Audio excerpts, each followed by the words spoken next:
सुरुवातीलाच मित्रांनो, या घडीची सगळ्यात मोठी अपडेट, अखेर शिवसेना कुणाची यावरती आज सर्वात मोठं शिक्कामोर्तब शिंदेंची की ठाकरेंची.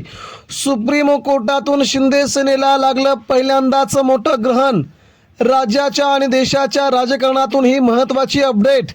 महाराष्ट्रात उद्धव ठाकरे पुन्हा एकदा सगळ्यांनाच भारी आणि शिवसेना ही पुन्हा एकदा ठाकरेंच्या हाती देण्यासाठी कपिल सिब्बल यांच्याकडून सुप्रीम कोर्टात. अखेर शिंदे सेनेला धक्क्यावर धक्के. देशाच्या इतिहासातील सर्वात पंडित आणि विख्यात असणारे ॲडव्होकेट कपिल सिब्बल यांनी शिंदे सेनेला सुप्रीम कोर्टात उघडं पाडलं आणि शिंदे सेनेला ग्रहण लागण्यास अखेर झाली सुरुवात.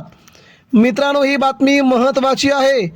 शिवसेना कुणाची यावर सुप्रीम कोर्टामध्ये सलग ही सुनावणी पार पडली आणि या विरोधात उद्धव ठाकरे यांच्या शिवसेनेचं हे सर्वात मोठं यश मुंबईसह देशभरामध्ये होते साजरं.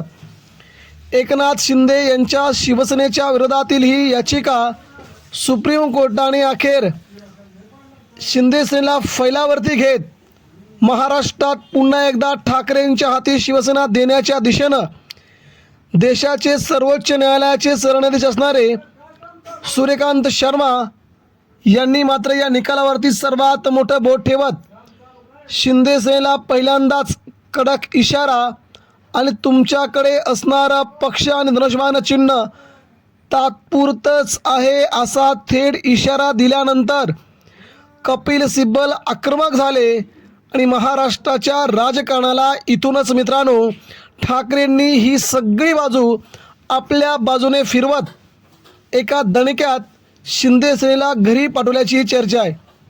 मित्रांनो, बातमी सविस्तरपणे तुम्हाला बघायची असेल सुप्रीम कोर्टात काय घडलंय आणि सुप्रीम कोर्टाच्या दिशेने उद्धव ठाकरेंचं पहिलं पाऊल विजयाच्या दिशेनं कसं गेलंय, कपिल सिब्बल यांनी शिंदे सेनेला कसं उघडं केलं, ही देखील सगळ्यात मोठी अपडेट आपण आता पुढच्या 2 मिनिटांमध्ये जाणून घेणार आहोत.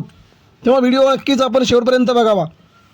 शिवसेना फुटीनंतर चिन्ह आणि पक्ष कोणाचं हे प्रकरण गेल्या 3 ते 4 वर्षांपासून सुप्रीम कोर्टामध्ये पेंडिंग आहे. त्यावरती कारवाई सुरू आहे. निवडणूक आयोगाच्या फेब्रुवारी 2023च्या निर्णयाला उद्धव ठाकरे गटाने आव्हान दिलं असून देशाच्या सर्वोच्च न्यायालयाचे सरन्यायाधीश सूर्यकांत यांच्या खंडपीठासमोर ही सुनावणी सुरू झाली आणि थेट कोर्टाने दिले आहेत आदेश. मित्रांनो, काय घडलं ते तुमच्या समोर आहे. महाविकास आघाडी सरकार असताना उद्धव ठाकरे हे मुख्यमंत्री होते आणि एकनाथ शिंदे हे नगरविकास मंत्री होते. एकनाथ शिंदे यांनी जून 2022ला शिवसेनेच्या इतिहासातील सर्वात मोठं बंड केलं. त्यांच्यासोबत 40 आमदारांनी उठाव करत भाजपसोबत सरकार स्थापन केलं. त्यानंतर दोन्ही शिवसेनेचा वाद निवडणूक आयोगाने सुप्रीम कोर्टात गेला. निवडणूक आयोगाने शिवसेना हे नाव आणि चिन्ह एकनाथ शिंदे यांच्याकडे दिलं. या प्रकरणाची सुनावणी झाली. निकाल अजून पेंडिंग असतानाच आता ठाकरे गटाने सुप्रीम कोर्टात शिंदे सेनेला जबर धक्का दिला. उद्धव ठाकरे यांच्या शिवसेना पक्षाकडून सर्वात ज्येष्ठ वकील कपिल सिब्बल यांनी युक्तिवाद करत ते म्हणाले, गेल्या 4 वर्षामध्ये सुनावणी होत नसल्यामुळे या पक्षातून दुसऱ्या पक्षात जाण्याची प्रक्रिया अजून सुरूच आहे. हे देशाच्या लोकशाहीसाठी अत्यंत धोकादायक आहे. त्यामुळे या प्रकरणामध्ये आता निर्णय घेण्याची गरज आहे. 2023मध्ये या प्रकरणाची सुनावणी सुरू झाली होती आणि आज 2026 असून मी कधीच तारीख मागितली नाही. जर 10वी अनुसूची बघितली तर हे खूप वेगळं आहे. पश्चिम बंगालमध्ये या अशा प्रकरणावरती मित्रांनो कपिल सिब्बल यांनी सगळ्यात मोठा गौप्यस्फोट करत शिवसेना ही कशी उद्धव ठाकरेंची आहे हे बघितलं गेलं. कपिल सिब्बल यांनी म्हटलंय, मित्रांनो, आज उद्धव बाळासाहेब ठाकरे पक्षाचे वकील कपिल सिब्बल यांनी प्रामुख्याने आमदार अपात्रतेच्या मुद्द्यावरती न्यायालयात युक्तिवाद केला. यावेळी त्यांनी अनेक प्रश्न उपस्थित केले. आता या प्रकरणी पुढील सुनावणी जरी लेट असली तरी देखील आज कोर्टात सुनावणीला सुरुवात झाल्यानंतर कपिल सिब्बल यांनी म्हटलंय, बंडखोरी करून पक्षावर दावा सांगणं लोकशाहीवर आघात आहे. 1966मध्ये स्थापन झालेल्या शिवसेनेचे 2013 पासून उद्धव ठाकरे हेच अधिकृत पक्षप्रमुख होते. 2018मध्ये झालेल्या पक्षांतर्गत निवडणुकांचे पुरावे यावेळी कोर्टात सादर करण्यात आले. एकनाथ शिंदे यांची 2018मध्ये गटनेतेपदी नियुक्ती खुद्द उद्धव ठाकरे यांनीच केली होती, असं सिब्बल यांनी कोर्टाच्या निदर्शनास आणून दिलं.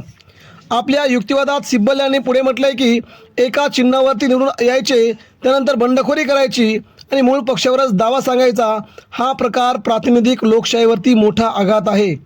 सुभाष देसाई प्रकरणाचा दाखला देत त्यांनी स्पष्ट केलं की केवळ आमदारांचं संख्याबळ जास्त आहे म्हणून विधिमंडळ मूळ पक्षाला मूळ राजकीय पक्ष मानता येणार नाही. युक्तिवादादरम्यान सिब्बल यांनी केंद्रीय निवडणूक आयोग, महाराष्ट्र विधानसभा अध्यक्षांच्या निर्णयावरती गंभीर प्रश्न उपस्थित केले आहेत.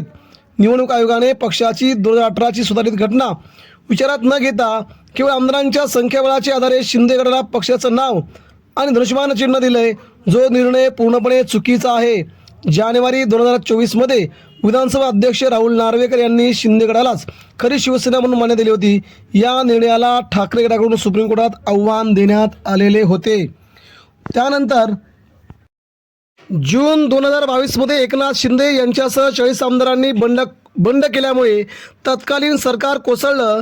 2023मध्ये निवडणूक आयोगाने शिंदे गटाला शिवसेना नाव धनुष्यबाण चिन्ह दिलं आणि ठाकरेंना मशाल चिन्ह दिलं. आजच्या सुनावणीत ठाकरेंनी न्यायालयासमोर प्रमुख मागणी केली.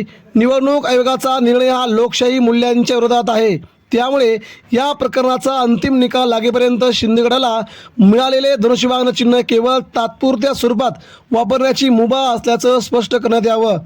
आजच्या सुनावणीनंतर शिवसेना उद्धव ठाकरे यांच्या शिवसेनेच्या वतीनं एकनाथ शिंदे यांना जेव्हा गटनेतेपद निवडण्यात आलं तेव्हा पक्षाचे अध्यक्ष उद्धव ठाकरे होते आणि उद्धव ठाकरेंनी एकनाथ शिंदेंची निवड केली होती, असं देखील म्हटलंय.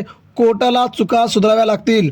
आजच्या सुनावणीवर बोलताना शिवसेना शिंदे गटाचे नेते यांनी देखील म्हटलंय की विजय आमचाच आहे. मात्र उद्धव ठाकरे यांच्या वतीनं कपिल सिब्बल यांनी शिंदे गटाच्या शिवसेनेच्या नेत्यांचे अक्षरशः वाभाडे केले असून पक्षाची चिन्ह, पक्षाचं नाव पुन्हा उद्धव ठाकरेंच्या दिशेनं येण्यासाठी त्यांनी परिपूर्ण आपला युक्तिवाद केला आहे. यामुळे सुप्रीम कोर्टामध्ये शिंदे गट उघड्यावर पडल्याची चर्चा आज दिवसभरामध्ये होती.